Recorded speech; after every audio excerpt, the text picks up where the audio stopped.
He stood at the edge of ruin, staring at a property nobody wanted and a horse nobody could use. The inheritance was supposed to be a fresh start, but all Vincent Caldwell saw was another burden he couldn't afford to carry. The mare limped toward him through the overgrown grass, her leg twisted at an angle that made his chest tighten with pity.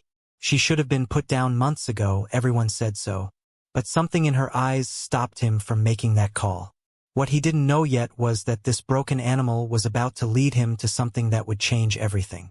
A discovery hidden beneath years of neglect and lies, waiting in the shadows of Thornhill Ranch for someone desperate enough to follow where no one else would dare to look. Before we jump back in, tell us where you're tuning in from, and if this story touches you, make sure you're subscribed, because tomorrow, I've saved something extra special for you. Vincent Caldwell had never imagined his life would lead him here. The autumn wind cut across Clearwater Valley with a bite that warned of the winter to come, and he stood in front of what used to be Thornhill Ranch with nothing but a crumpled deed in his hand and $53 in his bank account. The farmhouse sagged like an old man's shoulders, its white paint peeling in long strips that curled toward the ground. The porch steps groaned under his weight, 2 of them cracked clean through. Behind the house, what remained of the barn leaned dangerously to one side. Its roof caved in on the northern corner where snow had finally won its long battle against rotting timber. This was his inheritance. His uncle, a man he'd met exactly twice in his life, had left him 80 acres of Montana scrubland and whatever debts came with it. The lawyer had made it sound almost generous during the reading of the will, but standing here now with the reality pressing down on him, Vincent understood the truth. This wasn't a gift. This was a final burden from a man who'd run out of options and decided to make his failure someone else's problem. Vincent had been working construction in Seattle when the call came. 3 months earlier, he'd lost his wife to cancer. The medical bills had taken everything, the house, the savings, the future they'd planned together. He'd been sleeping on a friend's couch and picking up day labor when he could find it, trying to decide if rock bottom had a basement, when a lawyer's voice on the phone told him he'd inherited property in Montana. For one brief, foolish moment, he'd let himself hope. Maybe this was the universe's way of balancing the scales. Maybe after everything he'd lost, something was finally breaking his way. That hope died the moment he saw Thornhill Ranch. He walked the property line that first afternoon, boots crunching through tall grass gone to seed.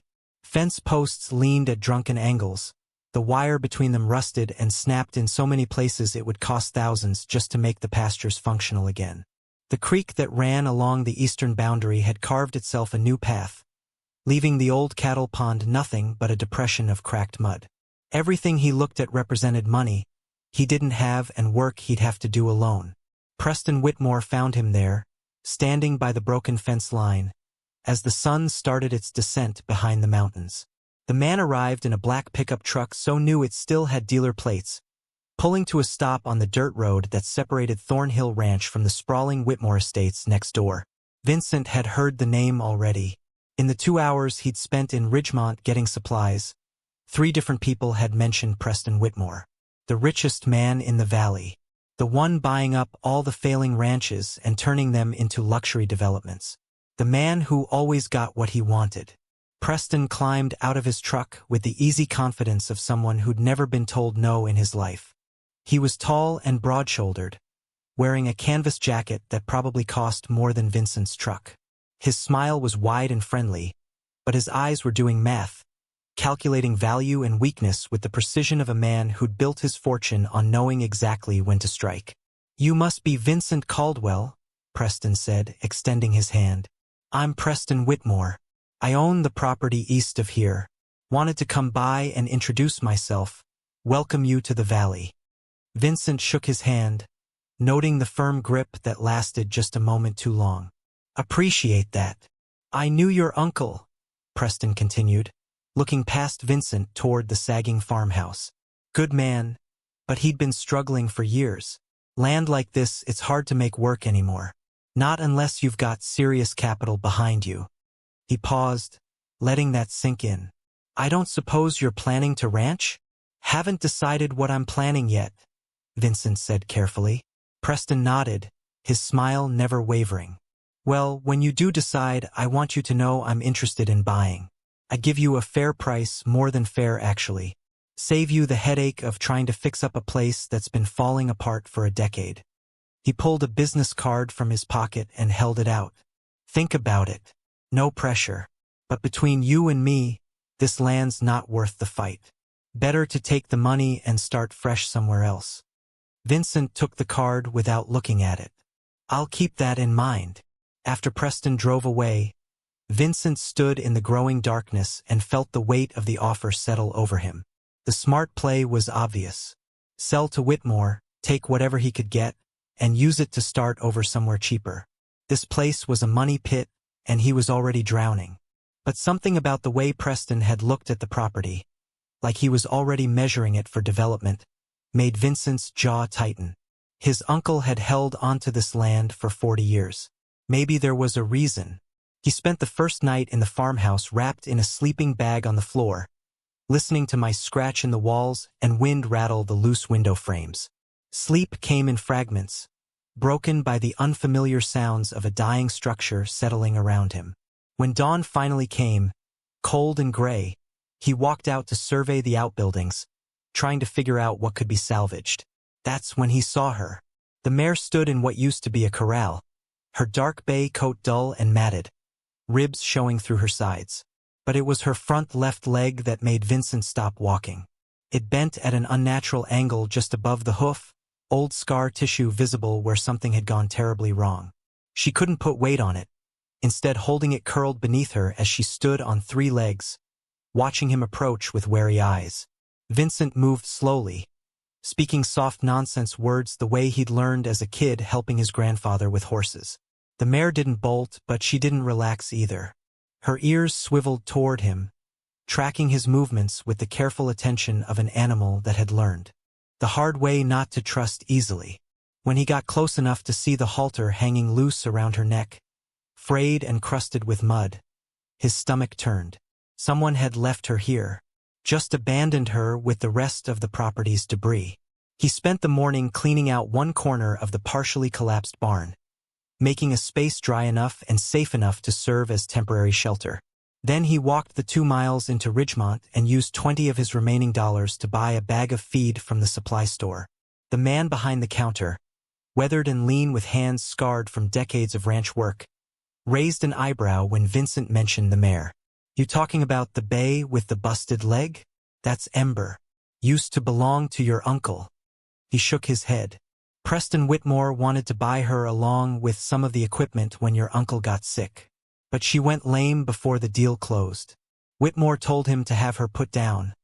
Said she wasn't worth the bullet. Your uncle was too sick to handle it himself, so he had his ranch hand deal with it. Deal with it how? Vincent asked. The man shrugged. Silas Drummond was supposed to take her out and do what needed doing. Guess he couldn't pull the trigger. Just turned her loose in that corral and left her to whatever came next. Vincent carried the feed back in silence, anger building with each step. By the time he reached Thornhill Ranch, the sun was high and hot despite the autumn chill. Ember watched him approach, and this time when he got close, she lowered her head and breathed against his outstretched hand. Her whiskers were soft against his palm, and when he poured feed into a rusted trough, she ate with desperate hunger that told him how long it had been since anyone had cared whether she lived or died. He stood watching her eat and made a decision that defied every practical thought in his head. Preparing and narrating this story took us a lot of time, so if you are enjoying it, subscribe to our channel. It means a lot to us. Now back to the story. He wasn't going to put her down. He wasn't going to sell to Preston Whitmore. And he wasn't going to walk away from Thornhill Ranch without at least trying to understand why his uncle had fought so hard to keep it. Over the next week, Vincent fell into a routine born of necessity and stubbornness. He woke with the sun and worked until his body gave out, patching what could be patched and tearing down what couldn't be saved. The barn roof was beyond his skill to fix, but he managed to shore up enough of the structure to keep rain off the corner where Ember sheltered. He replaced broken boards in the corral fence and cleared the water trough, filling it daily from the hand pump that miraculously still worked behind the house. Ember improved slowly. The feed put weight back on her frame, and regular water brought life back to her coat. But the leg remained twisted and useless, a permanent reminder of whatever injury had ended her working days. Vincent researched online using the spotty internet connection he could pick up if he stood in just the right corner of the property, learning about horse injuries and recovery. Everything he read told him the same thing. A leg that damaged would never heal properly. She'd never be rideable again. Never be worth anything in the practical sense that ranchers measured value. But he kept feeding her anyway, kept talking to her while he worked nearby, his voice filling the silence of the abandoned ranch with something that felt almost like companionship. And slowly, carefully, Ember began to respond. She'd whinny when she heard his truck coming up the drive. She'd walk to the fence when he appeared in the morning, moving with her awkward three-legged gait that somehow never looked quite as pathetic as it should have. There was dignity in the way she carried herself, a refusal to accept the verdict the world had passed on her worth. Lorraine Beckett appeared on a Wednesday afternoon, pulling up in a pickup truck that had seen better decades. She climbed out carrying a covered dish and wearing an expression that suggested she'd come prepared for disappointment. Vincent was replacing fence posts near the road when she arrived, and she stood watching him work for a long moment before speaking. "You're the nephew," she said. It wasn't a question. Vincent Caldwell. He drove the post deeper with the manual driver, muscles burning. "Lorraine Beckett. I own the diner in town. Your uncle used to come in every Saturday for breakfast." She held out the dish. "Brought you some stew. Figured you probably weren't eating properly, working this place alone." Vincent took the dish, surprised by the gesture. "That's kind of you." "It's practical," Lorraine corrected, though her eyes weren't unkind. "Can't have you starving to death and leaving another property to go to seed. We've got enough abandoned ranches in this valley." She glanced toward the corral where Ember stood watching them. "I see you kept the mare. Didn't seem right to kill her just because she's lame." Lorraine's mouth tightened. "Sentiment's a luxury, Mr. Caldwell. That horse is eating feed you probably can't afford, taking up space that could be used for something productive. Your uncle learned that lesson too late. Don't make the same mistake." She left before he could respond, and Vincent ate the stew cold that night, too tired to bother heating it. But he thought about her words. She was right, of course. Every dollar he spent on Ember was a dollar he didn't have for repairs or supplies. Every hour he spent caring for her was time he could have used making the ranch functional. By any logical measure, keeping her alive was foolish. But Vincent had spent the last 3 months learning that logic and survival weren't always the same thing. After his wife died, he'd made all the logical choices. Sold everything, paid the bills, moved from place to place chasing work that barely covered his expenses. Logic had left him empty and alone, sleeping on couches and wondering why he bothered waking up each morning. Ember needed him, and maybe he was starting to realize he needed something to need him. Something that didn't care about his failures or his empty bank account. Something that just wanted him to show up. Preston Whitmore came by twice more that first month, each time with a slightly higher offer. Each time, Vincent told him he wasn't ready to sell. Preston's smile grew thinner with each refusal, and the last time, he'd stopped pretending this was about neighborly concern. "You're making a mistake," Preston had said, standing by his truck as afternoon light slanted across the valley. "This land's worthless without serious investment. I'm offering you a way out. Most people would be grateful." "I'm not most people," Vincent had replied. "No," Preston agreed, his eyes cold now. "You're just a man who doesn't know when he's beaten." He'd driven away, leaving dust hanging in the air like a threat. That night, Vincent sat on the sagging porch and watched Ember graze in the corral, her silhouette dark against the dying light. He was down to his last $100. The truck needed tires. Winter was coming, and the farmhouse had gaps in the walls he could see daylight through. Every morning he woke up and told himself today would be the day he'd admit defeat, call Preston Whitmore, and take whatever money he could get. But every morning, Ember would call to him from the corral, and he'd find himself walking out to feed her instead. And in those moments, standing in the cold dawn air while she ate and he watched, Vincent felt something he'd thought died with his wife. Not happiness, not yet, but the faint, stubborn ember of purpose. The sense that maybe, just maybe, there was still a reason to fight. November arrived with frost that turned the valley silver each morning. Vincent's breath hung in clouds as he carried water to Ember's trough, his fingers aching despite the worn gloves he'd found in his uncle's closet. The farmhouse held heat about as well as a sieve held water, and he'd taken to sleeping in the one room where he'd managed to seal most of the gaps with old newspapers and strips of cloth. His savings had dwindled to nothing. He was living on rice and whatever eggs he could trade for odd jobs in town. The mare's condition had stabilized, though her leg remained beyond repair. She moved around the corral with surprising agility despite the injury, having learned to compensate in ways that reminded Vincent of wounded soldiers he'd known who refused to let missing limbs define them. There was something almost defiant in how she carried herself, as though she'd decided that if the world wanted to write her off, she'd prove them wrong simply by continuing to exist. Vincent understood that impulse better than he cared to admit. Every morning when he woke to another day of impossible work and diminishing resources, part of him wanted to quit. Call Preston Whitmore, accept the offer, walk away from this experiment in futility. But then he'd see Ember waiting by the fence, and somehow he'd find himself pulling on his boots and starting another day. Emmett Cross appeared one morning in mid-November, driving an old Jeep that rattled like it was held together with prayers and rust. The retired veterinarian lived 3 properties over, in a cabin so buried in pine trees Vincent had driven past it a dozen times without noticing. Emmett was somewhere in his 60s, lean and weathered, with hands that moved with the careful precision of a surgeon and eyes that missed nothing. He stood by the corral fence watching Ember for a long time before speaking.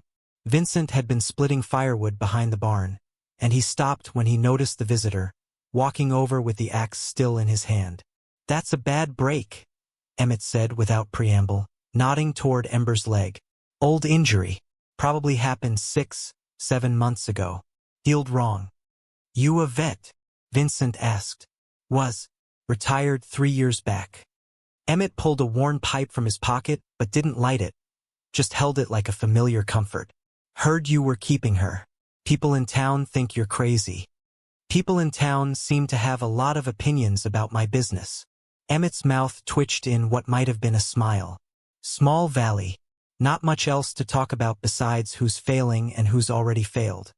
He studied Ember again. "She in pain?" "Doesn't seem to be. Moves around okay once she's warmed up." "Mind if I take a closer look?" Vincent nodded, and they entered the corral together. Ember tensed at the approach of a stranger, but Vincent's presence seemed to settle her. Emmett moved with the slow deliberation of someone who'd spent a lifetime around skittish animals, letting Ember catch his scent before laying hands on her. When he did examine the leg, his touch was gentle, fingers probing the old injury with practiced care. "Cannon bone," Emmett said after a moment. "Fractured and never set properly. The way it healed, she'll never carry weight on it again." He straightened, looking Vincent in the eye. "But she's not suffering. If you're asking whether it's cruel to keep her alive, the answer's no. She's adapted. Some animals can't, but this one's a fighter." Vincent felt something loosen in his chest, a knot of guilt he'd been carrying since the day he'd decided to keep feeding her. Preston Whitmore wanted her put down. Preston Whitmore wants a lot of things. Emmett's voice carried an edge Vincent hadn't heard before. "Doesn't mean he's entitled to them." He paused, then added, "Your uncle loved this mare. She was from good stock, won some ribbons in her younger days. When she got hurt, Preston offered to buy her for breeding, but the injury killed that plan. Instead of taking the loss, Preston decided she wasn't worth the air she breathed. Why would my uncle keep her then? If she couldn't work or breed, why not just sell her for whatever he could get?" Emmett was quiet for a moment, watching Ember nose at the empty feed trough. "Your uncle was a complicated man.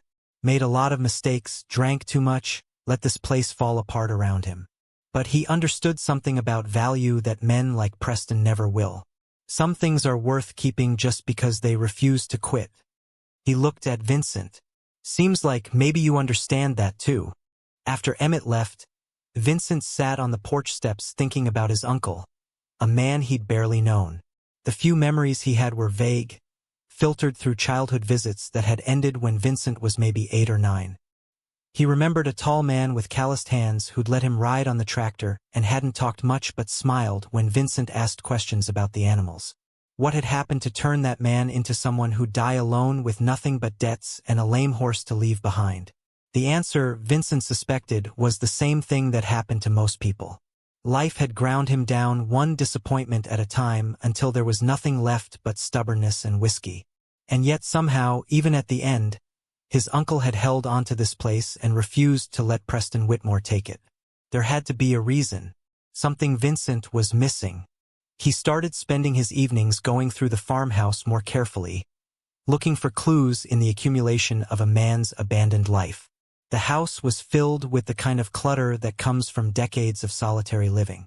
Stacks of old newspapers, boxes of receipts and bills, tools that had been set down and never picked up again. In the bedroom closet, Vincent found a lockbox buried under a pile of moth-eaten blankets. The key was in the desk drawer, attached to a ring with 3 others he hadn't found a use for yet.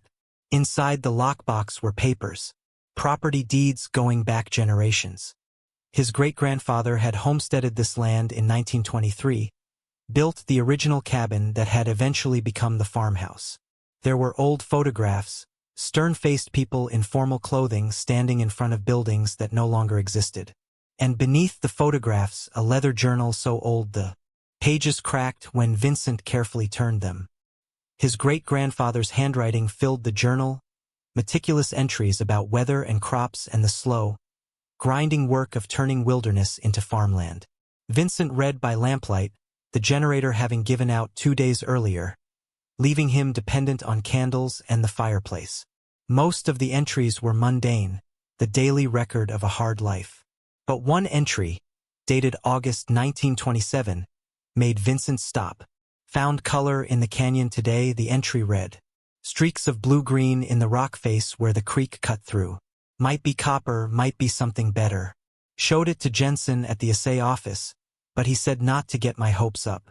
Most deposits around here played out decades ago. Still, I marked the spot. Never know when luck might turn. Vincent read the entry 3 times, then flipped through the rest of the journal looking for follow-up. There was nothing. Either his great-grandfather had investigated and found nothing worth pursuing, or life had gotten in the way and he'd forgotten about it. But the detail that stuck with Vincent was that single word, canyon. There was only one canyon on the property, a narrow cut on the northwestern corner where Clearwater Creek had carved through a ridge of ancient granite. He'd avoided it so far because the terrain was rough and he'd had more pressing concerns. But now curiosity gnawed at him. The next morning dawned cold and clear. Vincent fed Ember and then set out on foot toward the canyon, carrying a backpack with water and the journal. The walk took longer than he'd expected, the land steeper than it looked from the farmhouse. By the time he reached the canyon rim, the sun was high and his legs burned from the climb. The canyon was maybe 50 feet deep, its walls striped with layers of sediment that told the story of geological ages Vincent couldn't begin to interpret. The creek ran along the bottom, reduced to a trickle this late in the year. He picked his way down carefully, using exposed roots and rocks as handholds, until he stood on the rocky bank. The walls here were different from the weathered stone higher up. These rocks were darker, shot through with veins of color that caught the light. Vincent ran his hand over the surface, feeling the texture change where the veins ran. Blue-green, just like his great-grandfather had written. Copper deposits, maybe, or something else. He spent an hour exploring the canyon, finding more of the colored veins scattered throughout the exposed rock face. Some were thin as pencil lines. Others were thick as his wrist, disappearing into the cliff face in directions he couldn't follow without equipment. He took photographs on his phone, even though he had no idea what he was looking at or whether it meant anything. But standing there in the silence of the canyon, with only the creek's whisper for company, Vincent felt something shift inside him. Maybe his uncle had known about this. Maybe that's why he'd refused to sell. When he climbed back up to the rim, the sun was starting its descent toward the mountains. He'd been gone most of the day, and as he walked back toward the farmhouse, He found himself moving faster, eager suddenly to share what he'd found. But there was no one to tell. No wife waiting to hear about his discoveries. No friends close enough to call. Just Ember, who whinnied when she saw him approaching and limped over to the fence expecting her evening feed. Vincent poured grain into her trough and stood watching her eat while darkness gathered around them. "I found something," he told her, feeling foolish talking to a horse but needing to say the words aloud. "Might be nothing, probably is nothing, but maybe your instincts are better than mine." Ember kept eating, unconcerned with philosophical questions about hope and disappointment. That night, Vincent couldn't sleep. He lay in his sleeping bag on the floor of the farmhouse's sealed room and thought about the veins of color in the canyon walls. In the morning, he'd drive into Ridgemont and see if he could find someone to tell him what he'd discovered. A geologist, maybe, or someone at the county office who might know about mineral deposits in the area. It was probably nothing. The land had been surveyed countless times over the decades. If there was anything valuable here, someone would have found it already. But maybe they hadn't looked in the right place. Maybe his great-grandfather's discovery had been forgotten, buried under generations of struggle and failure. And maybe, just maybe, Vincent had inherited more than just a dying ranch and a lame horse. He drifted toward sleep thinking about possibilities, his mind creating elaborate fantasies of mineral wealth and financial salvation.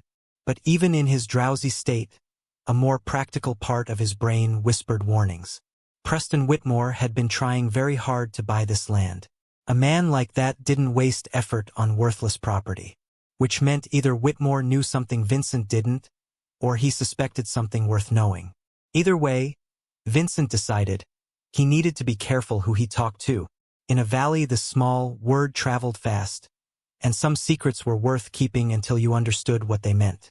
Outside, the wind picked up, rattling the loose window frames and making the old farmhouse creak like a ship at sea. Ember would be cold in the barn tonight, but she had enough shelter and feed to get through. Tomorrow he'd figure out his next move. Tomorrow he'd start asking the right questions. But tonight, for the first time since arriving at Thornhill Ranch, Vincent let himself feel something dangerously close to hope. The next morning brought Lorraine Beckett back to the ranch, this time with company. She pulled up just after dawn, her truck followed by a smaller sedan that parked behind her. A woman climbed out of the sedan, young and professional-looking, carrying a briefcase that seemed out of place against the backdrop of the rundown farm.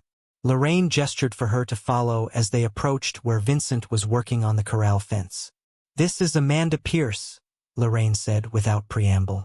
"She's a social worker with the county. I asked her to come take a look at your situation." Vincent straightened, immediately defensive. "My situation is fine."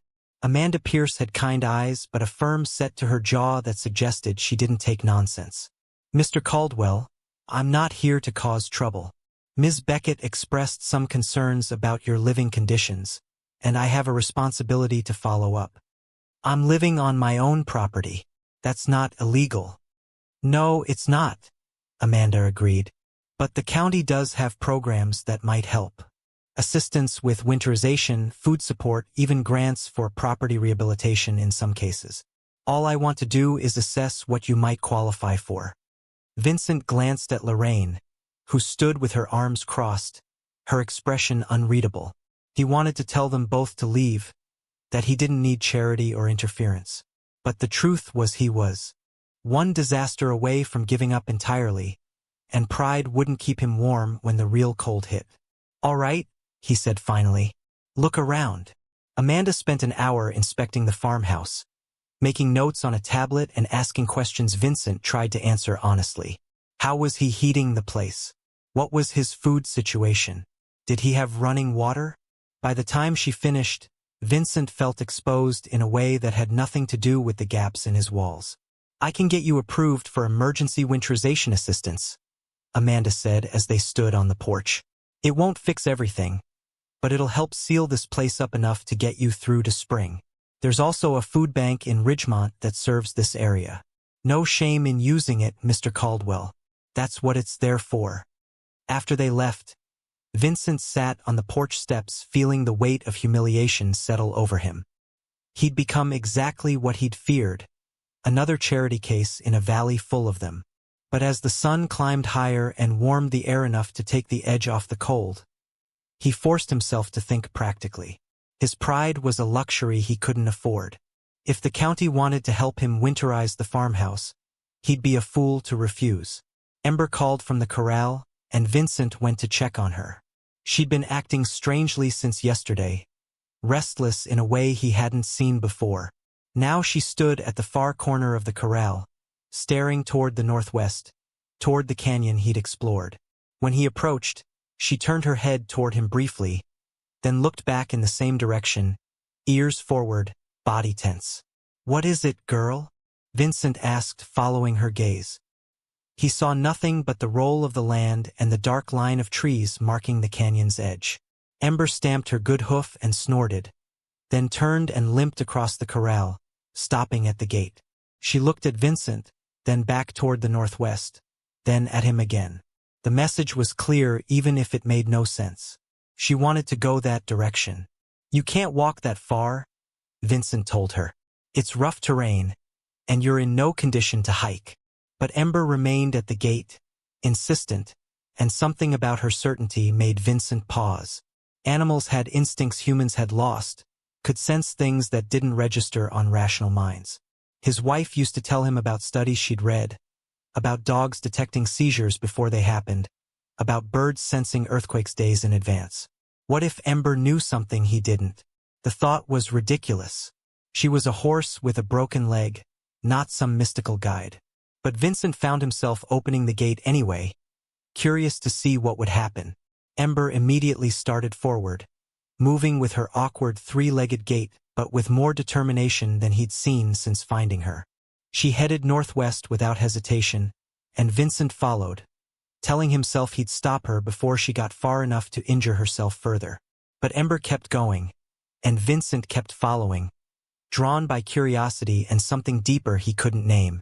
They moved slowly across the overgrown pastures, Ember picking her path with surprising care, pausing occasionally to rest but never wavering in direction.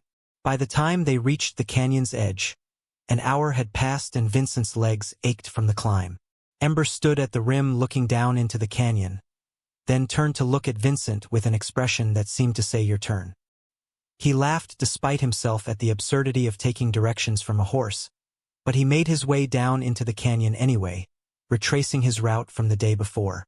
The colored veins in the rock looked the same in morning light as they had yesterday afternoon. Vincent examined them again, running his hands over the stone, trying to understand what had drawn Ember here. Then he noticed something he'd missed before, a shadow along the base of the cliff wall where the creek had undercut the rock. He knelt for a closer look and felt his breath catch. It wasn't just shadow. It was an opening, narrow and partially concealed by fallen rocks and decades of accumulated debris. A cave or maybe a mine entrance, hidden well enough that you'd never spot it unless you were looking at exactly the right angle. Vincent pulled his phone out and turned on the flashlight, shining it into the opening.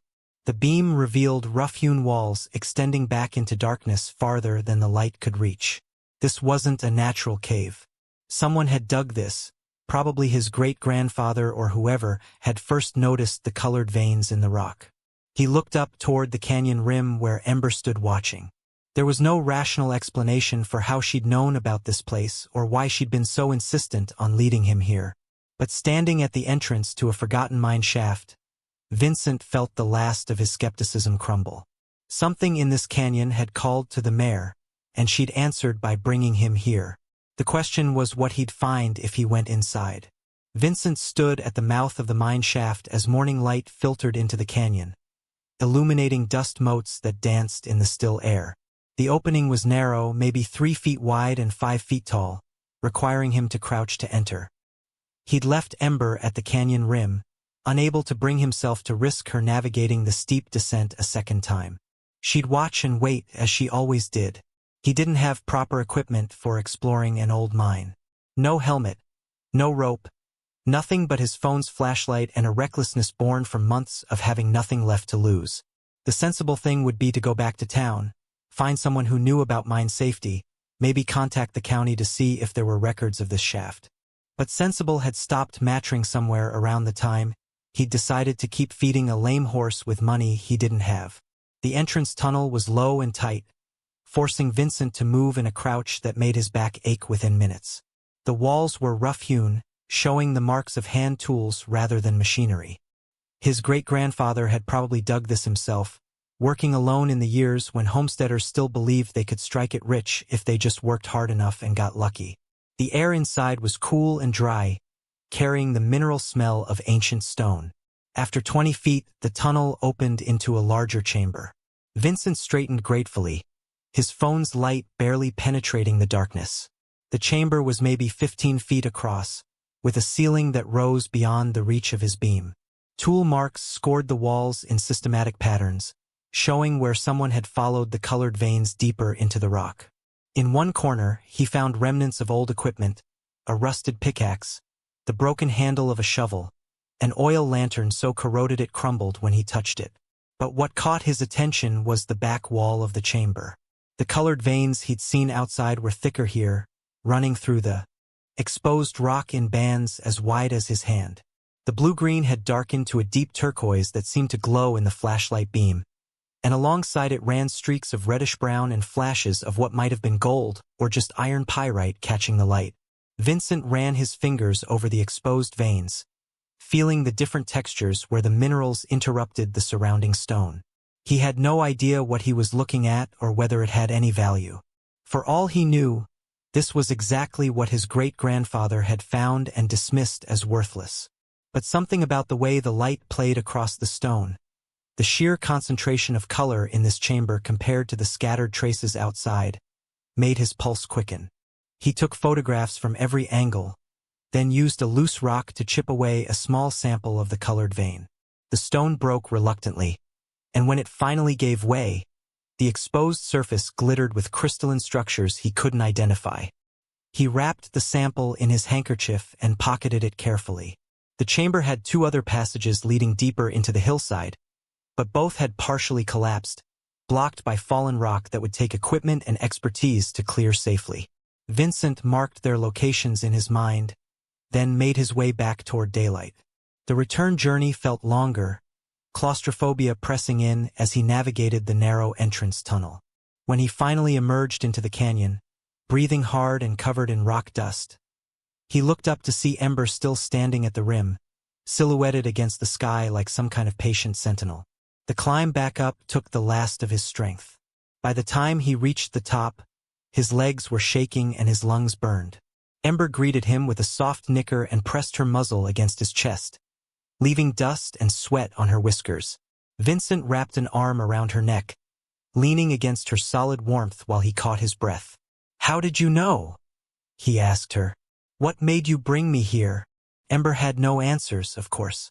She simply stood with him as the morning stretched toward noon, the two of them alone on the windswept rim of a canyon that might hold the answer to everything or nothing at all. Vincent led her back to the ranch slowly, both of them exhausted by the journey. After settling Ember in the corral with extra feed as a reward, he drove into Ridgemont with the rock sample in his pocket and questions burning in his mind. The town's small library had internet access and a few reference books on local geology. He spent 2 hours researching, trying to match his photographs to mineral identification guides, getting increasingly frustrated by his own ignorance. Finally, he approached the librarian, a woman in her 40s with reading glasses on a chain and the patient expression of someone used to helping confused patrons. "I need to talk to someone about mineral identification.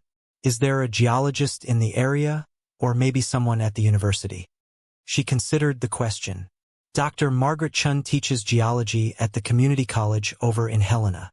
That's about 90 miles from here, but she sometimes does private consultations.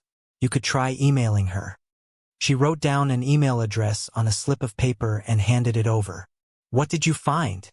Vincent hesitated, then pulled out the wrapped sample. "Probably nothing, but I'd like to know for sure."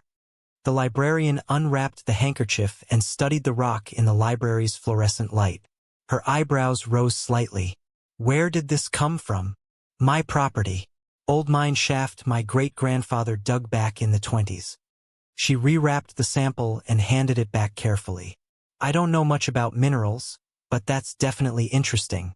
You should talk to Dr. Chun. Something in her tone made Vincent's nerves tighten.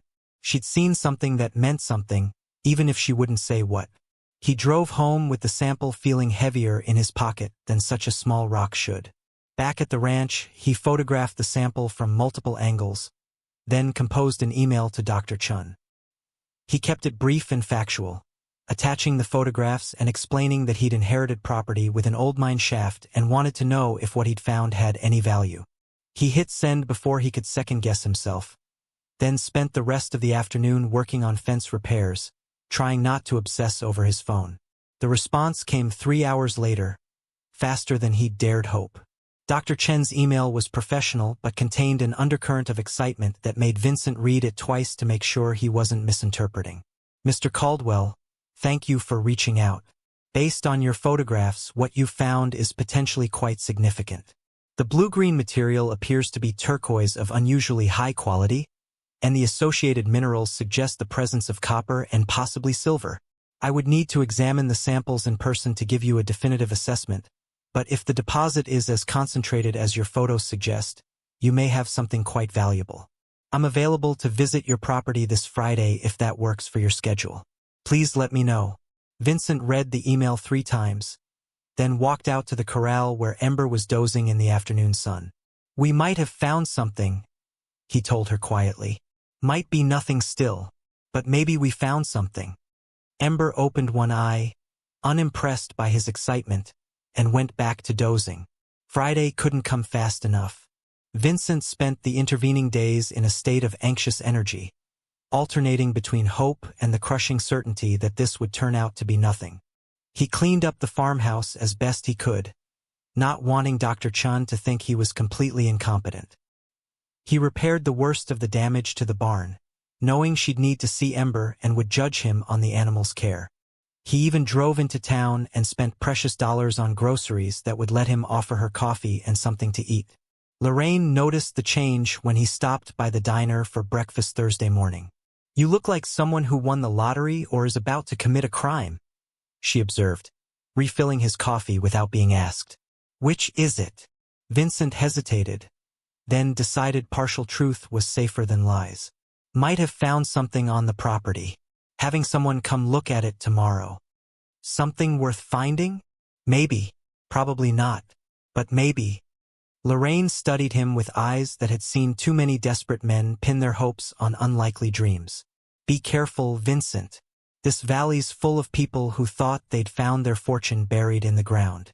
Most of them ended up poorer than when they started. I know, but I have to check. I'd never forgive myself if I walked away without knowing. She nodded slowly. Just don't let hope make you stupid. Men like Preston Whitmore can smell desperation and they know how to use it. The warning stuck with Vincent as he drove back to the ranch. He hadn't told anyone except Dr. Chun about the mine shaft. But in a valley this small, secrets had a way of escaping. He needed to be smart about this, needed to protect what he'd found until he understood what he had. Dr. Margaret Chin arrived at 10 o'clock Friday morning in a Subaru wagon loaded with equipment. She was younger than Vincent had expected, maybe mid-30s, with dark hair pulled back in a practical ponytail and the kind of sturdy outdoor clothing that suggested she spent more time in the field than the classroom. She shook his hand firmly and got straight to business. Show me what you found. Vincent led her to the canyon, both of them on foot this time. Ember watched from the corral, and Vincent felt a pang of guilt at leaving her behind, but the descent was too dangerous for her leg. Dr. Chun moved with the confidence of someone comfortable in rough terrain, and when they reached the mine entrance, she pulled a proper headlamp from her backpack and donned a helmet before entering. Inside the chamber, she spent nearly an hour examining the veins in the walls, taking samples with a small hammer and chisel, making notes on a tablet, photographing everything from multiple angles. Vincent stood back and tried not to hover, letting her work. Finally, she straightened and turned to face him, her expression carefully neutral. Mr. Caldwell, what you have here is a turquoise deposit of exceptional quality. The color saturation, the matrix patterns, the overall purity, This is some of the best natural turquoise I've seen outside of major commercial mines. The copper content is also significant, though it would require core sampling to determine the extent of the deposit. She paused, choosing her words carefully. If this vein continues deeper into the hillside with anything close to this concentration, you're looking at a deposit potentially worth several $1,000,000. Vincent felt the ground shift beneath him, or maybe that was just his legs going weak. Several million? Conservatively, could be more. But here's what you need to understand. Extracting it would require permits, environmental studies, significant capital investment. You'd need to either sell the mineral rights to a mining company or find investors willing to back development. Neither option is simple and both take time. How much time? Months at minimum. More likely a year or two before you'd see any return. And that's assuming everything goes smoothly, which it rarely does. She looked at him seriously. This kind of discovery attracts attention. If word gets out before you've secured your legal position, you could have problems. People filing competing claims, questioning the validity of your ownership, trying to buy the land out from under you. Vincent thought of Preston Whitmore and felt a chill despite the warmth of the canyon. What do I need to do to protect this? First, don't tell anyone else about it until you've talked to a mining attorney. Second, file a mineral claim with the Bureau of Land Management to establish your rights. Third, get a proper geological survey done to document what you have. I can help with the survey, but you need legal protection first. She pulled a business card from her pocket. This is a lawyer in Helena who specializes in mineral rights. Tell him I sent you. He's expensive, but he's worth it. They climbed back up to the surface, and Dr. Chun spent another hour examining the exposed veins in the canyon walls, taking more samples, making more notes. Before she left, she turned to Vincent with an expression that mixed professional detachment with something almost like sympathy. "You've found something remarkable here, Mr. Caldwell, but remarkable discoveries come with remarkable complications. Be prepared for your life to get very difficult before it gets better." After she drove away, Vincent stood in the yard watching dust settle on the dirt road and trying to process what he'd just learned. Several $1,000,000. The phrase felt unreal, like words in a language he didn't speak. 2 months ago, he'd been sleeping on a friend's couch, wondering how he'd pay for his next meal. Now he was apparently sitting on a fortune, and all he felt was a growing sense of dread. He walked to the corral where Ember stood waiting. She nickered softly and came to the fence, her lame leg making her gait awkward but her eyes bright and alert. Vincent stroked her neck, feeling the warmth of her through his cold hands. "You knew," he said quietly. "Somehow you knew this was here. Led me right to it." He pressed his forehead against hers, closing his eyes. "What am I supposed to do now?" Ember had no answer for that either. But she stood with him as the afternoon sun painted long shadows across the overgrown ranch. And in that moment, Vincent understood something fundamental. Whatever he decided to do about the mine, whatever complications Dr. Chun had warned him about, he'd already made the choice that mattered most. He'd chosen to stay. He'd chosen to care for a broken animal no one else wanted. He'd chosen to believe there was something worth fighting for in this place everyone else had given up on. The mine was just minerals in rock. The real discovery had been learning that he still had the capacity to give a damn about something other than his own survival. Ember had taught him that one awkward three-legged step at a time. Whatever came next, whatever battles he'd have to fight, he wouldn't face them alone. He had a lame horse who'd led him to a miracle, and somehow that felt like enough. That evening, he called the lawyer Dr. Chun had recommended. The conversation was brief and expensive. Even just the consultation fee made Vincent wince. But the lawyer's advice was clear. File the mineral claim immediately, tell no one else about the discovery, and come to Helena as soon as possible to begin the process of securing his rights. Vincent agreed to all of it, then hung up and sat on the porch steps wondering how he'd pay for any of it. The answer came from an unexpected source. Emmett Cross appeared the next morning with an envelope in his hand and a grim expression on his weathered face. "Heard you had a geologist visit yesterday," he said without preamble. "News travels fast around here." Vincent's stomach sank. "How did you hear that?" Lorraine mentioned you were expecting someone. Dr. Chun stopped at the diner for coffee on her way out of the valley. Didn't say what she'd found, but Lorraine's not stupid. She knows what a geologist visiting a property means. Emmett held out the envelope. This is $5,000. Consider it a loan, no interest, payable when and if you can manage it. Vincent stared at the envelope. I can't take your money. You can and you will, because whatever you found on this property, Preston Whitmore's going to come after it the moment he hears. And he will hear, probably already has. You need a lawyer, you need to file claims, you need to move fast. This should cover the immediate costs. Emmett's eyes were hard. Your uncle was my friend. Preston tried to cheat him out of this land for years, wore him down until he was too sick and too drunk to fight back. I'll be damned if I let him steal from you, too. Vincent took the envelope with shaking hands, throat too tight to speak for a moment. Why are you doing this? Because Ember led you to whatever's in that canyon. And that mare belonged to your uncle, who loved her despite everything. If she's choosing to help you, that's good enough for me. Emmett turned to leave, then stopped. One more thing. Keep a shotgun loaded and within reach. Preston doesn't like to lose, and men with money have ways of making problems disappear. After Emmett left, Vincent sat holding the envelope and feeling the weight of it like a physical thing. The money would let him move forward, would give him a fighting chance. But it also meant more people knew, more chances for word to spread, more pressure on him to move fast before whatever he'd found was taken away. He spent the rest of the day preparing for the trip to Helena.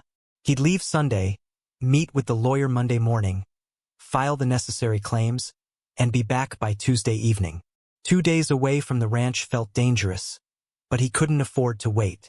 He arranged for Emmett to check on Ember, left extra feed in the barn, and tried not to think about all the ways this could go wrong.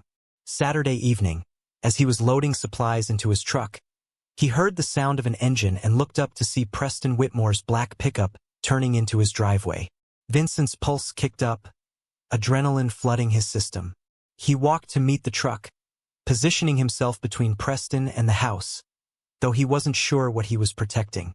Preston climbed out with his usual confident smile, but his eyes were cold. Vincent, heard you had some excitement around here this week. Geologist visiting, lawyer consultations. Makes a man curious what you might have found. Just getting some work done on the property. Nothing that concerns you. Everything in this valley concerns me. Preston's smile never wavered. See, I've owned most of the land around here for a decade. Bought it up piece by piece from people who couldn't make a go of it. Your uncle was the last holdout, and even he was ready to sell before he got too sick to follow through. He moved closer, his voice dropping. Now I hear there might be something valuable on this property. Something that would make it worth considerably more than I've been offering. If that's true, I want a chance to make a fair bid before you do anything rash. Property's not for sale. Everything's for sale at the right price.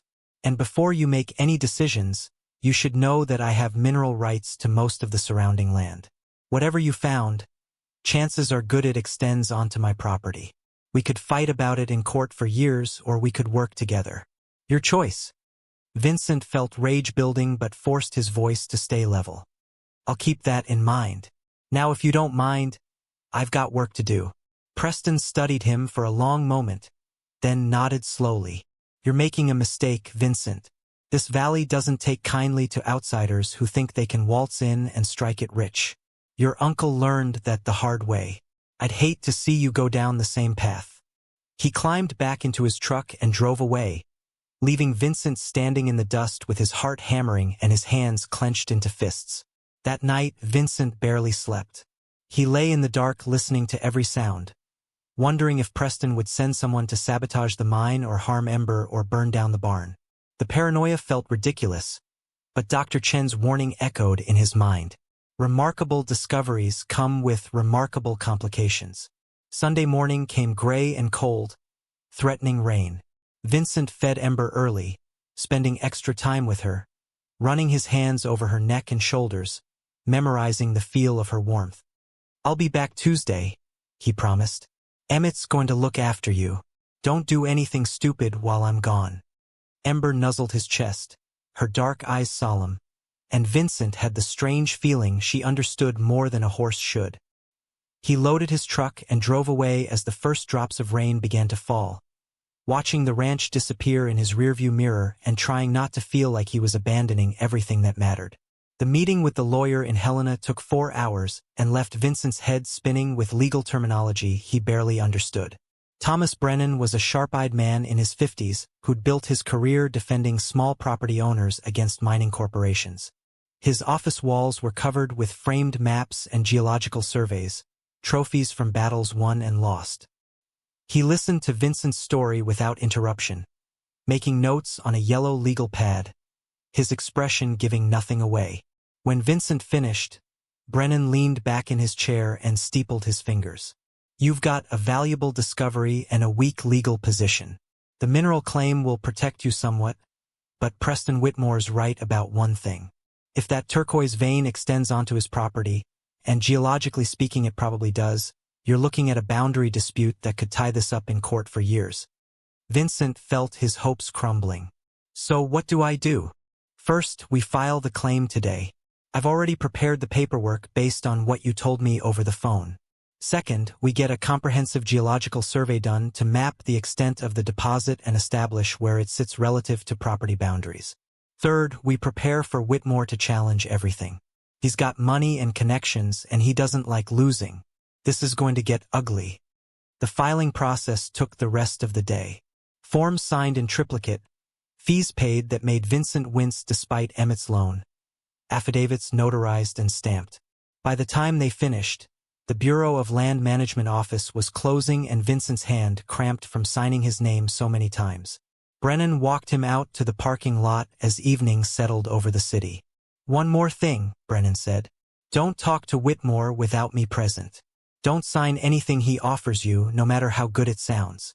And if anything happens on your property, anything suspicious or threatening, document it and call me immediately.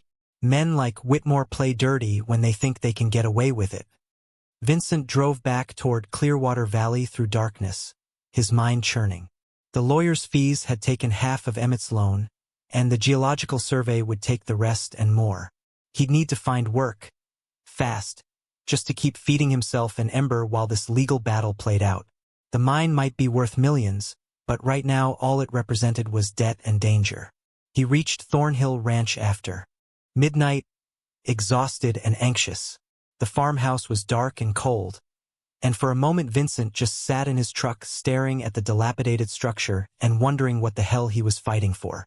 Then he heard a soft whinny from the corral, and the sound pulled him out of the truck and across the yard. Ember stood at the fence waiting, her dark shape barely visible in the starlight. She nickered again when he approached, pressing her muzzle against his chest. Vincent wrapped his arms around her neck and felt something loosen in his chest, the tension of the last 2 days finally releasing. He hadn't realized how much he'd missed her until this moment. "I'm back," he whispered against her warm coat, "and we've got a fight ahead of us." The next week brought a flurry of activity that left Vincent reeling. Dr. Chun returned with a team to conduct the geological survey, drilling core samples and mapping the extent of the turquoise deposit. The results confirmed what she'd suspected. The vein ran deep into the hillside and extended northeast across the property boundary onto land owned by Preston Whitmore. The area of highest concentration, the chamber Vincent had discovered, sat entirely on Thornhill Ranch. But the deposit was large enough that both properties would be valuable for mining. Brennan called with the news and his assessment. "This actually works in your favor. Whitmore can't develop his side without cooperation from you, since the best access to the deposit is through your property. That gives you leverage. But it also means he has even more incentive to either force you out or find a way to claim your mineral rights are invalid." "How would he do that?" "Any number of ways. Challenge the validity of your uncle's will, claim there were prior agreements giving him mineral rights, file nuisance suits to drain your resources, or just make your life difficult enough that you give up and sell. I've seen all of it before." Vincent hung up feeling sick. He'd thought finding the mine would solve his problems, but all it had done was paint a target on his back. That afternoon, as if to prove Brennan's point, A county inspector showed up unannounced to examine the property. He spent 3 hours documenting every code violation, every structural deficiency, every potential safety hazard. By the time he left, Vincent had a list of required repairs that would cost tens of thousands of dollars he didn't have. Lorraine appeared that evening with dinner and a grim expression. Preston's behind the inspection. Everyone in town knows it. He's on the county board, has friends in every office that matters. He's going to use regulations to strangle you until you can't afford to stay. Vincent sat on the porch steps picking at the food, his appetite gone. I can't fix everything on that list. Even if I could, he'd just find something else. This is a game I can't win. Then don't play his game. Fight dirty if you have to. Lorraine sat beside him, her voice softening. Look, I know I've been hard on you. Told you keeping that horse was foolish. Told you this place wasn't worth saving. But you've proven me wrong on both counts. That mare's thriving under your care, and you found something on this land worth fighting for. Don't let Preston take it from you just because he's got more money and fewer scruples. After she left, Vincent walked to the corral where Ember dozed in the last light of day. He'd been so focused on the mine and the legal battles that he'd almost forgotten why he'd stayed in the first place. It hadn't been about getting rich. It had been about this broken animal who'd needed someone to care, and about proving to himself that he still could. The mine was just minerals. Ember was what mattered.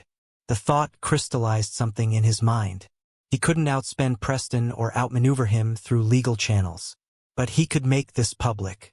Could turn it into a story that people cared about, make it harder for Preston to use backroom deals and bureaucratic pressure. If everyone in the valley knew what was happening, if there was attention and scrutiny on the situation, Preston would have to be more careful. Vincent spent that night drafting an email to the local newspaper, explaining his situation in simple terms. He told them about inheriting a failing ranch, about finding a lame horse left to die, about discovering an old mine shaft with valuable minerals, about a wealthy developer trying to force him out. He attached photos of Ember, of the farmhouse, of the canyon and mine entrance. He hit send before he could second-guess himself and then lay awake wondering if he'd just made things better or infinitely worse. The reporter called 2 days later. Her name was Julie Hendricks, and she covered rural issues for a regional paper that served 5 counties. She wanted to visit the ranch, see everything firsthand, interview Vincent on camera. He agreed immediately, sensing this was his chance to control the narrative before Preston could. Julie arrived on a Friday morning with a photographer, a quiet man who moved around the property capturing images while she interviewed Vincent. He told her everything, leaving out only the estimated value of the mine on Brennan's advice. He showed her Ember, explaining how he'd found her abandoned and lame, how she'd somehow led him to the mine shaft. The photographer got shots of the mare standing in the corral with the dilapidated barn behind her, the white blaze on her face catching the light like the star that had saved her life. "This is a great story," Julie said as they stood by the canyon rim. Struggling man inherits failing ranch, saves dying horse, discovers hidden fortune, battles wealthy developer trying to steal it. People love underdog narratives.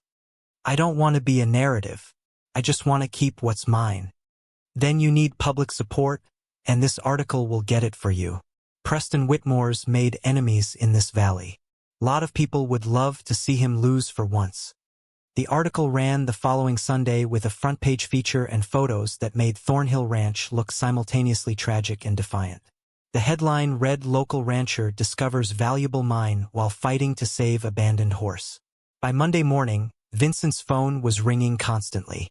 Other reporters wanting interviews, mining companies interested in the deposit, curiosity seekers asking if they could visit, and one call from Preston Whitmore's lawyer threatening a defamation lawsuit. Brennan laughed when Vincent forwarded him the threat. Empty posturing. Everything in that article is factually accurate, and they know it. They're just mad because now everyone's watching. Keep doing what you're doing. The attention brought unexpected benefits. A mining equipment company offered to donate materials for securing the mine entrance properly. A veterinarian from 2 counties volunteered to examine Ember free of charge, bringing medicine for her leg that couldn't heal it but could ease any lingering discomfort. The local feed store started extending Vincent credit, the owner telling him gruffly that anyone standing up to Preston Whitmore deserved support. But the attention also brought Preston himself, arriving one morning with his lawyer and an expression of barely controlled rage. Vincent met them in the yard with his own phone recording, a trick Brennan had taught him. Document everything. Never meet alone. You've made this personal, Preston said without preamble. That article was a calculated attack on my reputation. That article was the truth. If you've got a problem with it, that's on you. Preston's lawyer stepped forward. Mr. Whitmore is prepared to make a final offer. $300,000 for the property, including all mineral rights. That's far more than this place is worth, and more than generous given the outstanding code violations. Vincent had been expecting this. Brennan had prepared him for the tactic, make an offer that sounds huge to someone broke but is actually a fraction of the real value. The mine alone is worth several million. $300,000 is insulting. The mine is worthless without permits and infrastructure, which will cost millions you don't have. And that's assuming you can even get permits, which my clients on the county board will make very difficult. Preston's smile was cold. Take the offer, Vincent. It's the best you're going to get. I'll take my chances in court. Preston leaned closer, his voice dropping to something almost intimate. You're making enemies you can't afford. That horse of yours, accidents happen on ranches, fires start. Properties get condemned. You're alone out here, and you've got no idea how much pressure I can bring to bear. Vincent felt rage surge through him, but he kept his voice level. Are you threatening me? I'm educating you. There's a difference. Preston turned to leave, then stopped. You've got 1 week to reconsider. After that, the offer's withdrawn and you'll have to deal with whatever comes next. After they drove away, Vincent stood in the yard shaking with anger and fear. The threat had been veiled but clear. Preston was done playing by rules. Vincent immediately called Brennan and sent him the recording. The lawyer listened in silence, then sighed heavily. That was stupid of him, threatening property damage on tape. We can use this if we need to, but Vincent, you need to take this seriously. Get cameras installed around the property. Keep that shotgun loaded, and don't let Ember out of your sight after dark. The next few days passed in tense anticipation. Vincent installed the cheapest security cameras he could afford, motion-activated lights around the barn and corral. He started sleeping in the barn itself, a sleeping bag on the floor near Ember's stall, so he'd hear if anyone approached. The mare seemed to sense his anxiety, staying close to the barn door, ears swiveling at every sound. Nothing happened. The week Preston had given him passed without incident, and Vincent began to hope maybe the public attention had made him back off. Then on the 8th night, at 2 a.m, the motion lights flooded the yard with brightness and Ember's terrified whinny woke Vincent from shallow sleep. He grabbed the shotgun and ran outside to find 2 men in the corral trying to corner Ember. They wore masks and dark clothing, and one held what looked like a cattle prod. Ember was backed into a corner, her injured leg making it impossible to escape, her eyes rolling white with terror. Vincent fired the shotgun into the air, the blast echoing across the valley. Get away from her! The men ran, disappearing into the darkness beyond the reach of the lights. Vincent heard an engine start somewhere down the road, saw taillights vanish into the night. He lowered the gun with shaking hands and went to Ember, who was trembling and drenched in sweat. He spent the next hour calming her, checking her for injuries, whispering apologies and promises he wasn't sure he could keep. The security cameras had caught everything. Grainy footage of 2 figures entering the property, approaching the corral, one clearly holding a cattle prod. Not enough detail to identify them, but enough to prove the attack had happened. Vincent sent the footage to Brennan and the sheriff simultaneously, then sat on the barn floor with the shotgun across his lap, watching Ember and waiting for dawn. The sheriff arrived mid-morning, a weathered man named Bill Thornton who'd held the position for 20 years. He watched the footage, took Vincent's statement, and examined the corral for evidence. When he finished, his expression was grim. I can't prove Preston sent them, but I know he did. This is exactly the kind of thing that happens when he wants someone gone. Problem is, knowing it and proving it are different things. He handed Vincent a card. You call me directly if anything else happens. I'll patrol past here more often, but I can't be everywhere. You need to consider whether this is worth getting hurt over. After the sheriff left, Vincent sat on the porch and seriously considered Preston's offer for the first time. $300,000 would let him start over somewhere else, buy a small place where he and Ember could live in peace.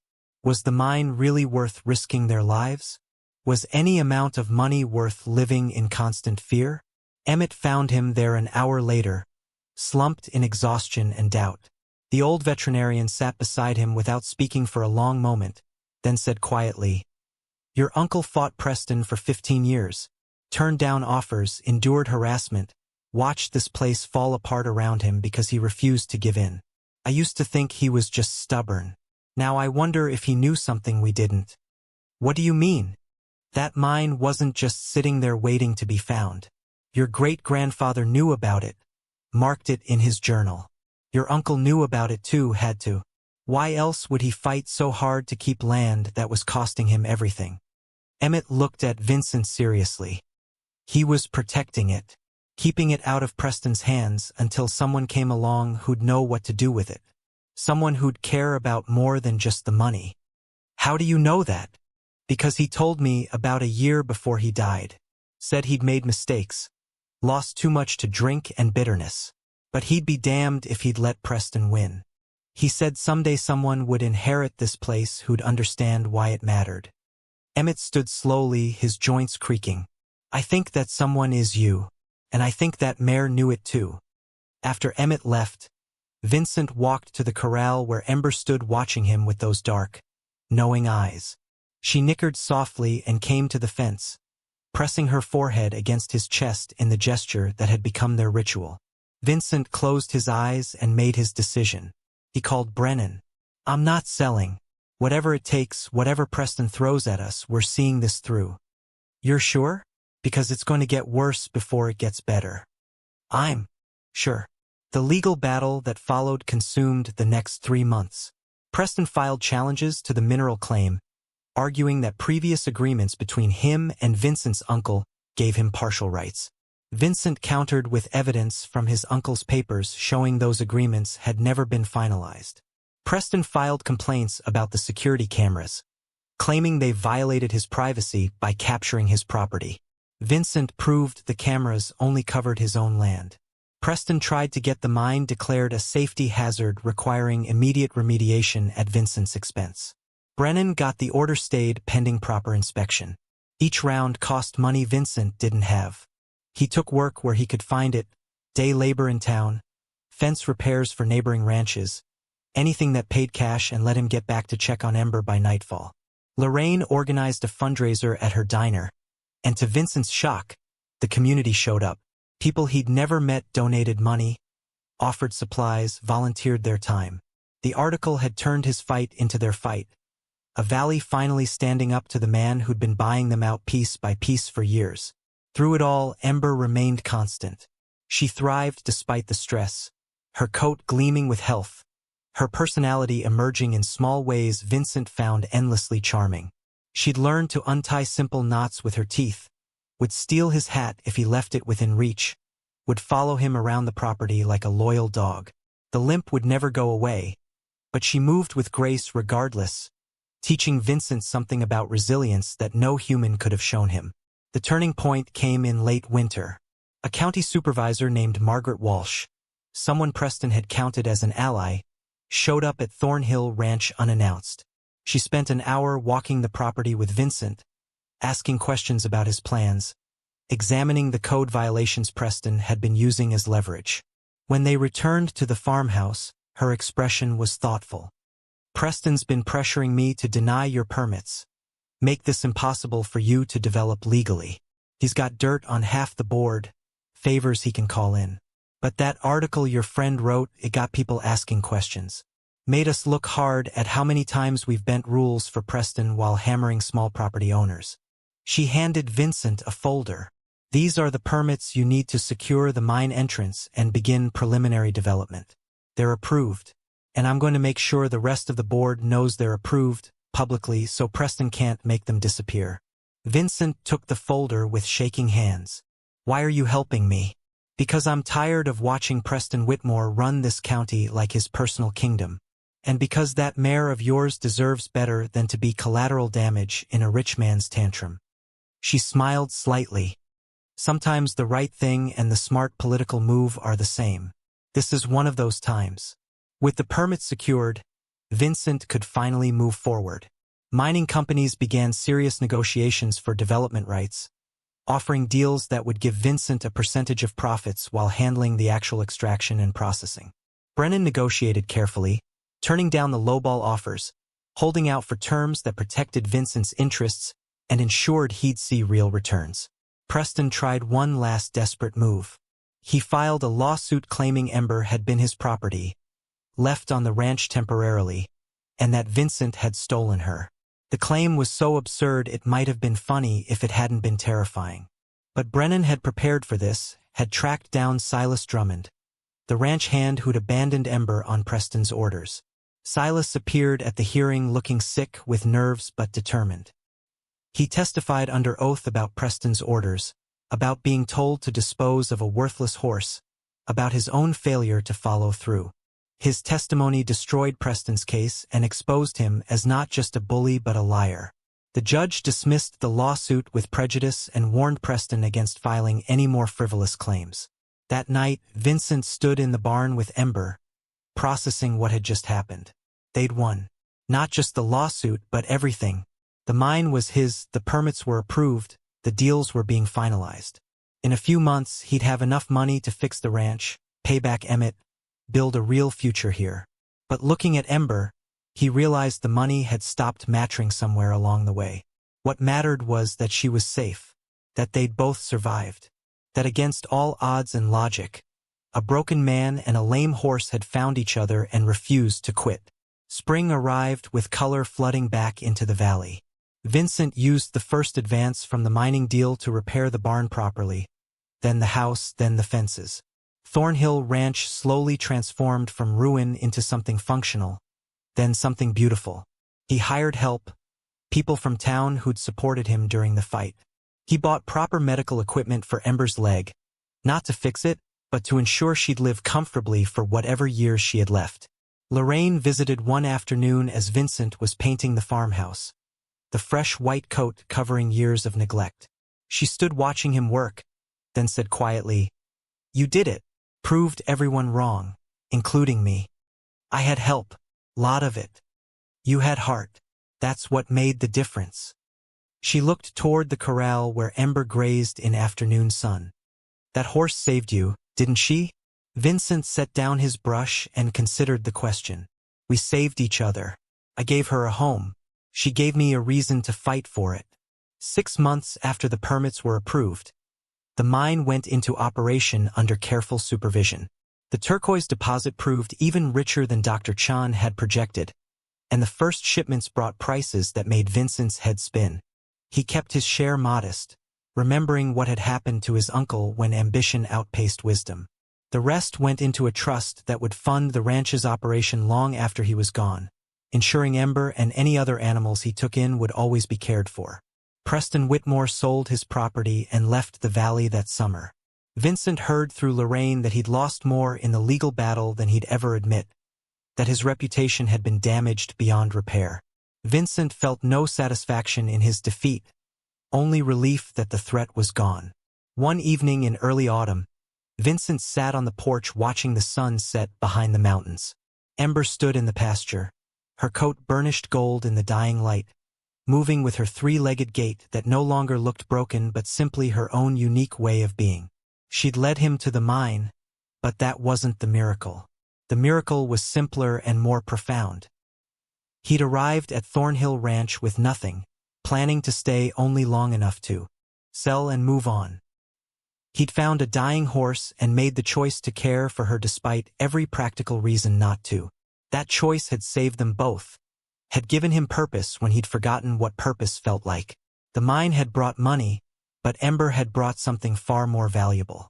She'd reminded him that worth isn't measured in dollars or productivity, that sometimes the most important thing you can do is simply refuse to abandon what others have deemed worthless. As darkness gathered and stars began appearing in the vast Montana sky, Vincent walked out to the pasture. Ember met him halfway, pressing her forehead against his chest in their familiar ritual. He wrapped his arms around her neck and closed his eyes, feeling the steady beat of her heart, the warmth of her breath, the absolute certainty that whatever struggles lay ahead, they'd face them together. The ranch was saved. The mare was safe. And Vincent had discovered that sometimes the greatest treasure isn't hidden in the ground but standing beside you, asking only that you care enough to stay. The years that followed brought changes Vincent had never imagined possible. The mine operated smoothly under professional management, generating steady income that transformed not just his life but the entire valley. He'd been careful with the money, investing in improvements that mattered rather than luxuries that didn't. The farmhouse was solid now, properly insulated with new windows that didn't rattle in the wind. The barn had been rebuilt from the foundation up, spacious and warm with modern ventilation and lighting. The pastures were fenced properly, the water systems functional, the equipment maintained. But the biggest change was harder to quantify. Thornhill Ranch had become something more than Vincent's home. Word had spread about the man who'd saved a lame horse and found a fortune, and people started reaching out. A woman from 3 counties over called about a donkey with a broken jaw that the vet said should be put down. A retired teacher drove 6 hours to ask if Vincent would take in a blind pony her grandchildren had outgrown. A rancher facing bankruptcy wanted to know if there was room for his old working horses rather than sending them to auction. Vincent said yes to all of them. The mine money meant he could afford it, and Ember's presence meant he understood why it mattered. Within 2 years, Thornhill Ranch housed 17 horses, 3 donkeys, a mule named Clarence with an attitude problem, and a rotating population of barn cats that kept the mice population under control. Each animal had a story of abandonment or injury or simple bad luck. Each had been deemed worthless by someone who measured value in dollars and productivity. Vincent hired staff to help manage the growing operation. Silas Drummond was the first, the young man who'd testified against Preston seeking redemption through hard work and genuine care for the animals. He turned out to have a gift for it, moving among the rescued horses with patience and intuition that couldn't be taught. 2 others joined over time, people who understood that this wasn't just a job but a mission to prove that worth couldn't be measured by conventional standards. Ember remained the heart of it all. She was older now, her dark coat showing threads of gray around her muzzle. But she moved through the expanded pastures with the same dignified 3-legged gait she'd always had. The younger horses seemed to sense something special about her, often grazing close by as if seeking the wisdom of survival she carried. Vincent watched her sometimes and marveled at how a horse who should have died in the desert had become the foundation of something that mattered more than any mine. Lorraine became a regular presence at the ranch, showing up most Sunday afternoons with food and conversation. She'd been right about Vincent being different, but she'd changed too. The sharp edges had softened, replaced by something warmer. They'd had dinner in town a few times, comfortable evenings that might have been dates or might have been friendship or might have been heading somewhere neither was ready to name yet. Vincent found he didn't need to rush toward answers. For the first time in years, he had time. Emmett remained a constant advisor and friend. He'd never asked for his loan to be repaid. But Vincent had deposited $10,000 in his account with a note that said simply thank you for believing. Emmett had shown up the next day, tried to return the money, and finally accepted it when Vincent explained it wasn't repayment but gratitude. The old veterinarian spent his retirement helping with the rescue animals, his expertise invaluable as they navigated medical challenges and behavioral issues.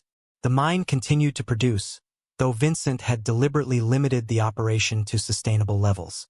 Dr. Chun had warned him about the environmental impact of aggressive mining, and he'd listened.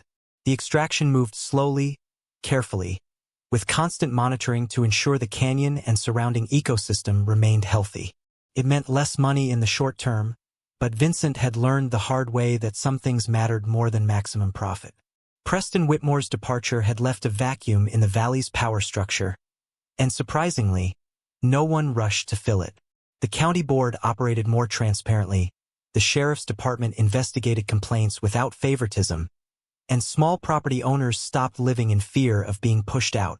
The change wasn't dramatic or sudden, but Vincent noticed it in small ways. People smiled more in town. The diner stayed busier. The farmers' market expanded. It was as if the valley had been holding its breath for years and finally exhaled. One spring morning, 3 years after winning the battle for the ranch, Vincent found Ember standing by the canyon rim. She'd walked there on her own, something she rarely did anymore. He followed her, concerned, but when he reached her side, she seemed peaceful. She stood looking down into the canyon where the mine entrance was now properly secured with steel doors and warning signs, where the colored veins in the rock still caught the light. "You remember, don't you?" Vincent said softly, stroking her neck. "You brought me here when I needed it most. Never did figure out how you knew." Ember turned her head and nuzzled his shoulder, her breath warm against his neck.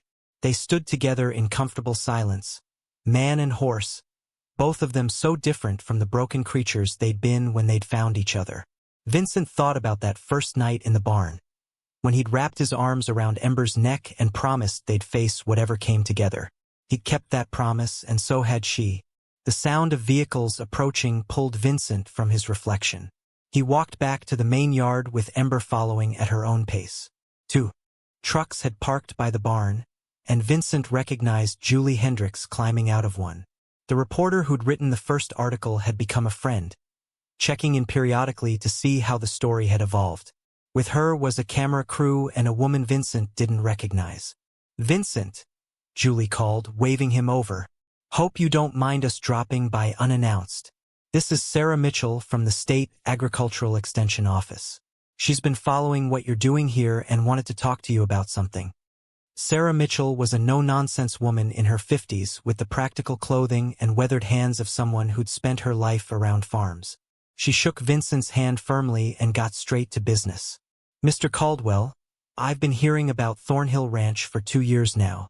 How you turned a failing property into a profitable operation while also running what's essentially a sanctuary for unwanted animals.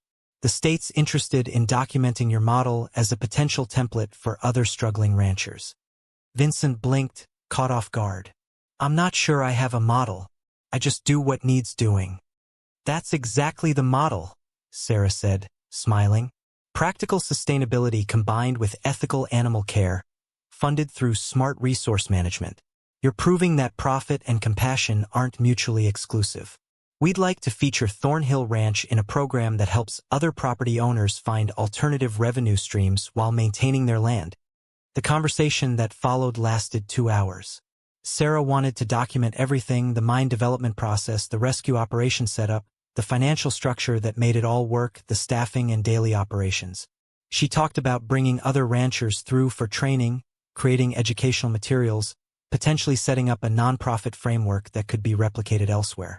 Vincent's head spun trying to keep up, but beneath the overwhelm, he felt something unexpected: pride.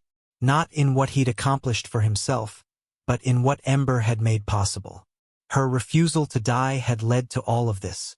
After Sarah and Julie left, promising to return the following week with more detailed plans, Vincent sat on the porch watching the sunset paint the valley in shades of amber and rose. Silas was doing evening rounds, checking on each animal with the careful attention Vincent had taught him. In the main pasture, Ember grazed peacefully alongside the blind pony and a 3-legged Mustang they'd rescued from a hoarding situation. The scene looked like something from a painting, beautiful and improbable and real. Lorraine found him there an hour later, bringing leftover pie from the diner and the knowing smile she wore when she'd figured something out before he had. "Heard you're becoming famous. State agriculture poster boy. Apparently, not sure how I feel about it." "Feel good about it. What you've built here matters, Vincent. Not just for the animals, but for what it represents." She sat beside him, close enough that their shoulders touched. "You took something everyone said was worthless and proved them wrong. Did it with Ember, did it with this ranch, did it with yourself. That's a story people need to hear." Vincent thought about the broken man who'd arrived at Thornhill Ranch 4 years earlier with $53 and no reason to hope. Thought about finding Ember in that corral, ribs showing through dull coat, leg twisted at an angle that should have ended her. Thought about all the moments when quitting would have been easier and how they'd both chosen to keep going anyway. I almost gave up 100 times, he said quietly. Almost sold to Preston. Almost put Ember down. Almost walked away from all of it. But you didn't. And now look what you've got. Lorraine gestured at the ranch spreading before them in the fading light. A home. Purpose. Animals that are alive because you refuse to quit. That's worth more than any mine. She was right, Vincent realized. The turquoise deposit had given him financial security, but it was secondary to everything else. The real treasure had been learning that value existed beyond conventional measures, that worth could be found in three-legged gaits and patient kindness and choosing to care when caring seemed pointless. The following months brought changes Vincent approached with cautious optimism. The state program moved forward, and Thornhill Ranch became an official demonstration site for sustainable ranch management and ethical animal rescue. Groups of struggling ranchers visited monthly, learning about alternative revenue streams and how to balance profit with purpose.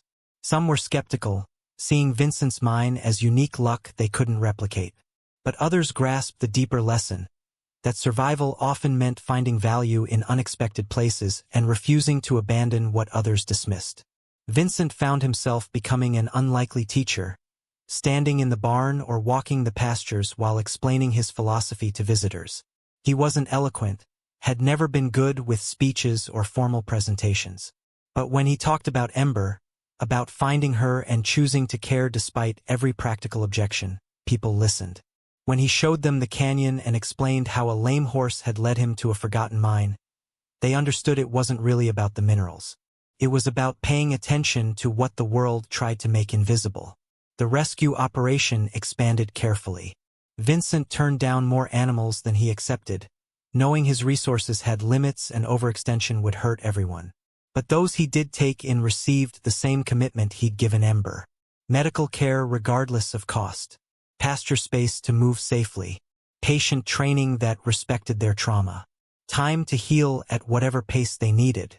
Several of the horses recovered enough to be adopted out to carefully vetted homes. Others, like Ember, would live out their days at Thornhill Ranch as permanent residents. Vincent was fine with both outcomes. The goal wasn't to fix everything but to provide safety and dignity to creatures that had known neither. One autumn evening, as Vincent was closing the barn for the night, he heard Silas calling from the main pasture. The tone carried urgency without panic, the careful alert they developed for situations that needed attention but not emergency response. Vincent grabbed a halter and flashlight and jogged out to find Silas standing beside Ember. The mare was lying down, something she rarely did anymore. Her breathing labored. Vincent knelt beside her, hands running over her body checking for injuries or signs of colic. She lifted her head at his touch, eyes calm despite her obvious discomfort. No swelling, no fever, no indication of the acute problems that could kill a horse in hours. But something was wrong. "Call Emmett," Vincent told Silas. "Tell him it's not an emergency, but I need him to look at her." Emmett arrived within 30 minutes, his old Jeep rattling into the yard with a speed that suggested he'd been worried despite Silas's message. He examined Ember thoroughly, his weathered hands gentle and sure, his expression growing increasingly somber. Finally, he sat back and looked at Vincent with eyes that held too much knowledge of endings. Her heart's giving out. Old age, old injuries, the strain of carrying herself on 3 legs for years. It's finally caught up with her. Emmett's voice was quiet but firm. "Could be days, could be weeks. But Vincent, you need to prepare yourself. She's not going to recover from this." Vincent felt the world tilt beneath him. He'd known this day would come eventually, had told himself he'd be ready when it did. But sitting in the dark pasture with his hand on Ember's warm neck, feeling her heart beat its irregular rhythm beneath his palm, he understood he'd never be ready. This horse had saved his life in ways that had nothing to do with mines or money. Losing her felt like losing the foundation of everything he'd built. "What can I do?" he asked, hearing his voice crack. "Keep her comfortable. Let her rest. Stay with her if you can. Some animals want to be alone at the end, but this one?" Emmett stroked Ember's muzzle gently. This one's going to want you close.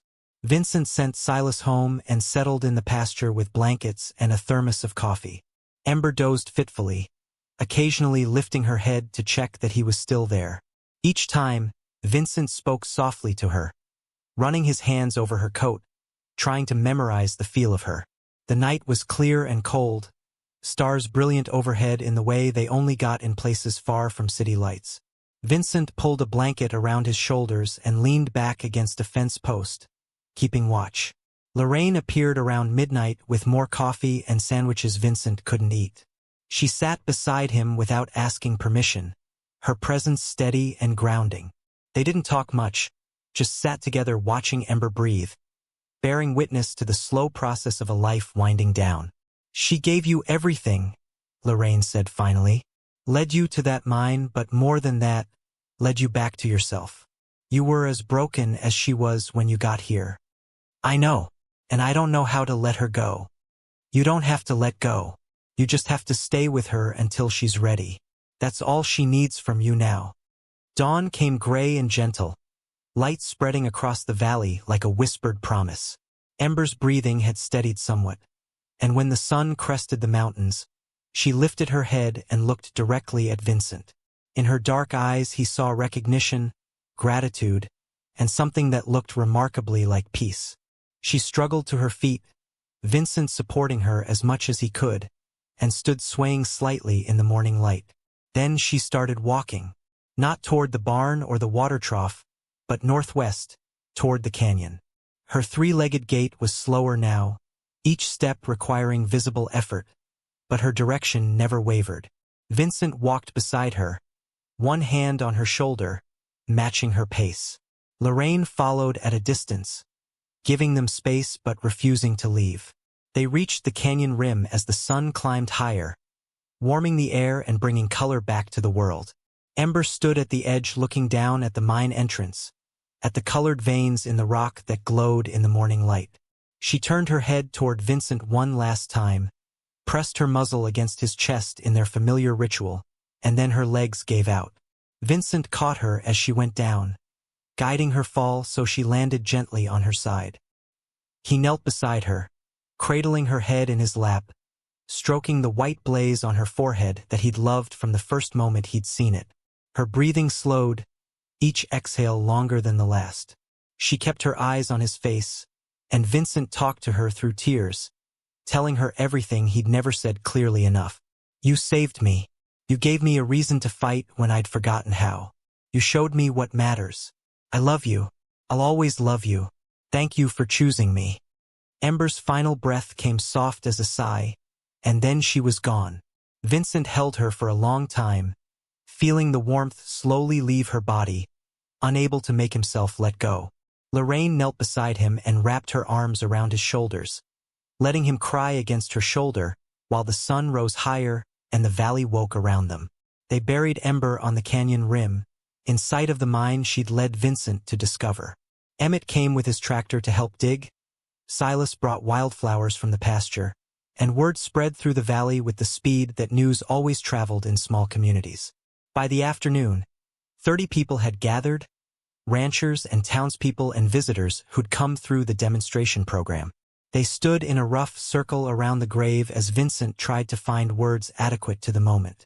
She was supposed to die 4 years ago, he said, voice rough with grief. Everyone said she was worthless, that keeping her alive was foolish.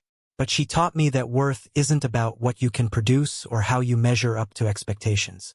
It's about refusing to give up. It's about finding value in unlikely places. It's about choosing to care even when caring seems pointless. He looked around at the gathered faces. Everything good that happened here started with one choice. I could walk away from a dying horse, or I could stay and fight for her. I stayed, and she gave me back everything I thought I'd lost. They lowered her into the ground wrapped in blankets, her body positioned so she faced the canyon where she'd led Vincent to his salvation. People stayed for hours afterward, sharing stories of their own rescued animals, their own moments of choosing compassion over practicality. Vincent listened to them all, understanding that Ember's legacy extended far beyond Thornhill Ranch. She'd become a symbol of something people needed to believe in, proof that the broken and discarded could still matter. The weeks after Ember's death were the hardest Vincent had experienced since losing his wife. He moved through his days mechanically, caring for the other animals because they needed him, but feeling hollowed out. The pasture seemed wrong without her three-legged silhouette. The canyon rim felt empty. He found himself starting to tell her things before remembering she wasn't there. But slowly, painfully, life continued. The other rescued horses needed care. Silas needed guidance. The demonstration program brought new visitors. The mine kept producing. Vincent discovered that grief and purpose could coexist, that you could mourn what you'd lost while still showing up for what remained. 6 months after Ember died, a young woman called about a foal born with severe clubfoot. The veterinarian had recommended euthanasia.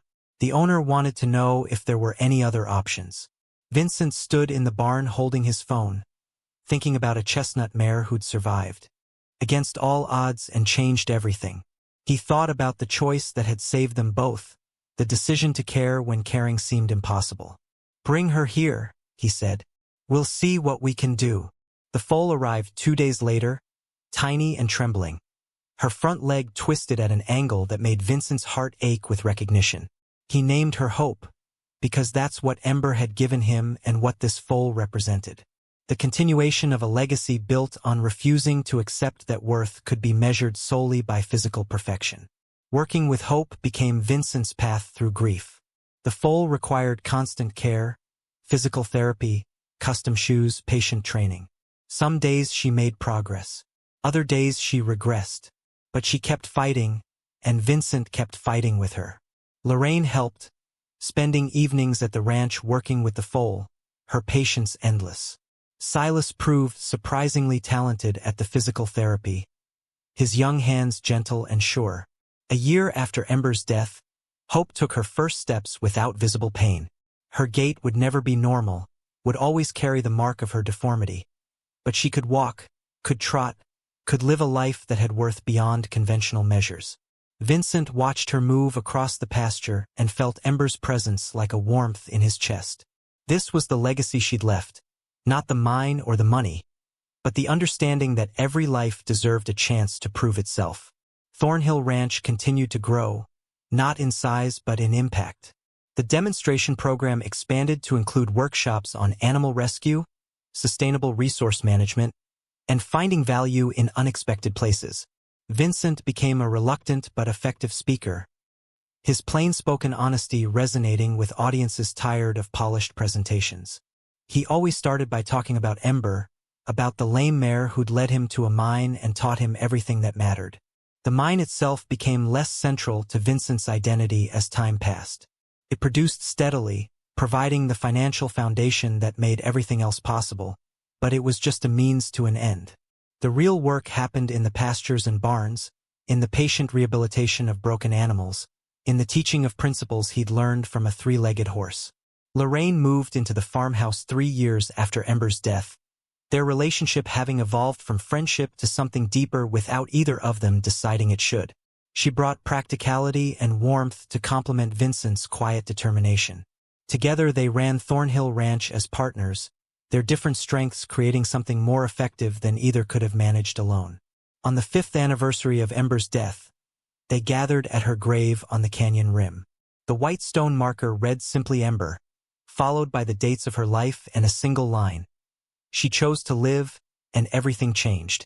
Vincent stood looking at the marker and thought about the man he'd been when he'd arrived at this ranch, broken and hopeless and ready to give up.